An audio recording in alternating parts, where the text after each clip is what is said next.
صباح الخير عليكم جميعا. هعمل معاكم النهاردة في الفيديو دوت طاجن لحمة في الفرن، او طاجن لحمة بالخضار في الفرن، ومعايا رز بسمتي مبهر بالبهارات، يعني مش حاطة عليه كركم ولا كاري. ويلا نشوف هنعمل ازاي الوصفة بتاعتنا دي النهاردة مع بعض.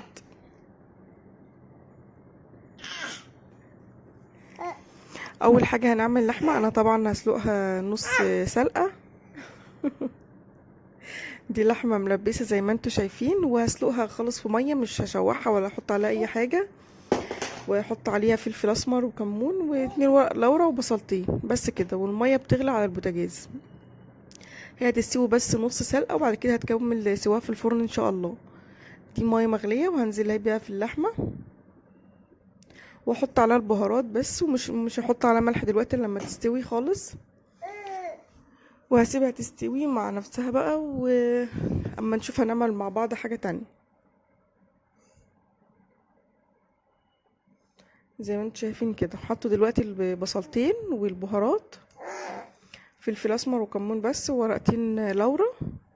عايزه احس بطعم الشوربه او بطعم اللحمه، هقلبهم واسيبها تستوي بس كده، يعني نسهل على نفسنا العمايل يعني.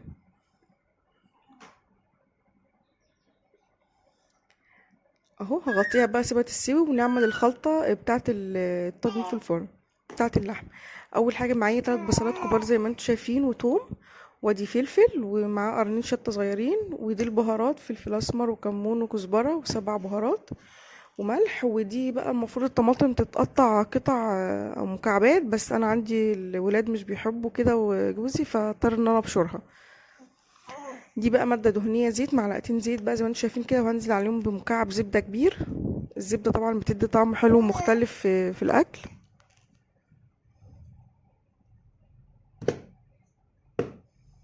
هتسيح كده، وهنزل عليها بالبصل والثوم على طول.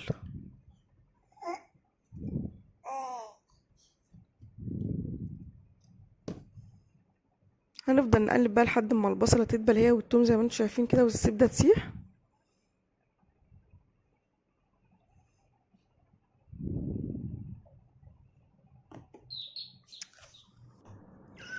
زي ما انتم شايفين كده، هحط بعد كده الفلفل والشطه، قرنين الشطه صغيرين، هما مش حراقين قوي يعني عشان لو في اطفال. هفضل اقلب بقى لحد ما يتبالوا مع بعض، وبعد كده هنزل عليهم بالبهارات بتاعتنا، فلفل اسمر وكمون وكزبره وسبع بهارات والملح. هشوح البهارات دي مع التوابل كده في الزبده، بتدي ريحه حلوه وطعم جميل.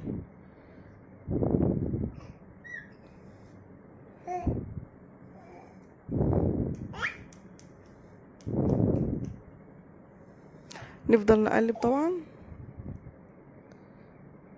يعني. وبعد كده هنزل بالطماطم المبشوره، وطبعا اللي حابب ان هو يقطعها مكعبات براحته، دي حريه شخصيه.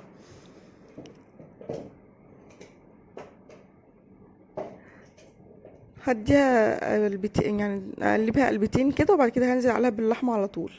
اول ما تبدا تغلي يعني هنزل عليها باللحمه على طول. ده شكل اللحمه على فكره، والشوربه بعد ما استوت نص سلقه. الريحه كانت جميله قوي بتاعه اللحمه، وشكلها كان مخري يعني. هنزل بقى بيها على الخلطه بتاعتنا على طول، او نزلت بيها كده زي ما انتم شايفين. هقلبها تقلبتين، وبعد كده احطها في الطاجن على طول.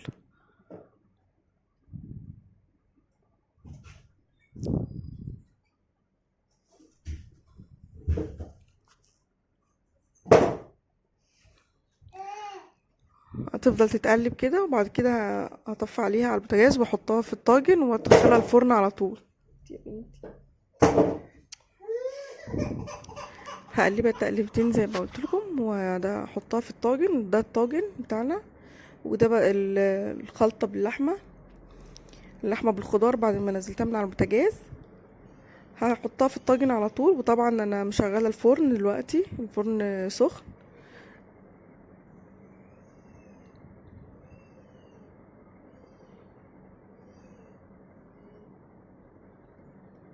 هحط اللحمه في الطاجن، عايزه اقول لكم ان كانت ريحته كده حلوه قوي ان هو يتاكل كده، بس كان لسه عايز يدخل الفرن ويستوي. اتمنى تجربوا الطريقه دي. اللحمه بالخضار حلوه قوي، او طاجن في الطاجن بيبقى طعمه مختلف خالص غير الصواني وغير الحاجات التانية. هحطها دلوقتي، هحط عليها كوبشتين شوربه بقى، لان زي ما قلنا اللحمه نص سوا لسه ما استوتش.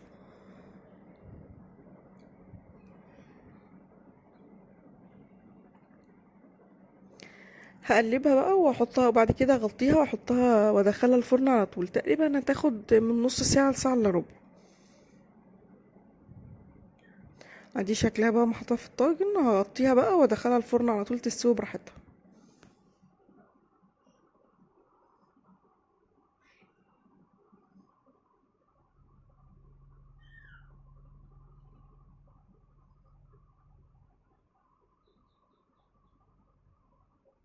هعمل بقى معاكم دلوقتي حاجه تانية خالص، اللي هي الرز البسمتي بقى، لان هو بالبهارات بس، مش هحط عليه كركم ولا كيري، يعني رز بالبهارات. دي طبعا بصلايه متقطعه، وحطيت عليها معلقتين زيت، وحطيت عليها 3 مكعبات زبده كبار زي ما انتم شايفين كده. هفضل اقلب البصل في الزبده كده لحد ما تسيح والبصله تدبل. وهو زي دلوقتي البهارات اهي بتاعه الرز، فلفل اسمر وكمون والسبع بهارات وبهارات عاديه، ودي بهارات رز كبيره، يعني دي معلقه بهارات رز كبيره. تمام. ومعاها السبع بهارات وفلفل اسمر وكمون، ودي بهارات عاديه. تمام. ومع ورقتين لورا احطهم بقى على البصله بالزبده واقلبهم كده ياخدوا تشويحه كده، بتدي ريحه حلوه وطعم حلو في الاكل.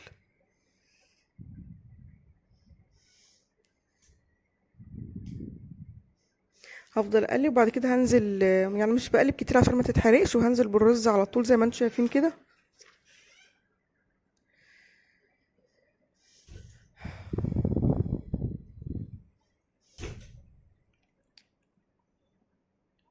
هقلبه قلبتين، وبعد كده هنزل عليه بالشوربه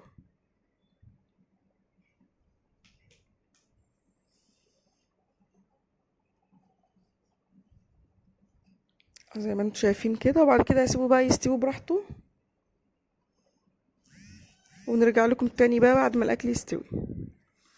وده بقى كان شكل طاجن اللحمه بعد ما استوى. اللي في الجوانب دي يا جماعه، دي الرغاوي دي مش حاجه وحشه، دي الزبده، لان حاطه مكعب زبده كبير.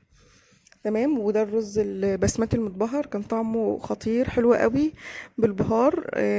طبعا طعم الكركم مختلف، وطعم البهارات بيبقى مختلف، يا ريت تجربوه بالبهارات بس.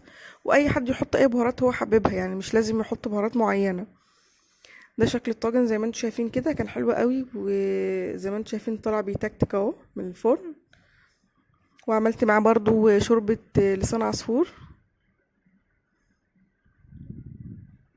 اللحمه كانت دايبه جدا وحلوه، وطعمه مختلف. طبعا في ناس كتير يعني هي بتسلق اللحمة يا اما تحمرها. لا، دي حاجة مختلفة، يا اتمنى تجربوها.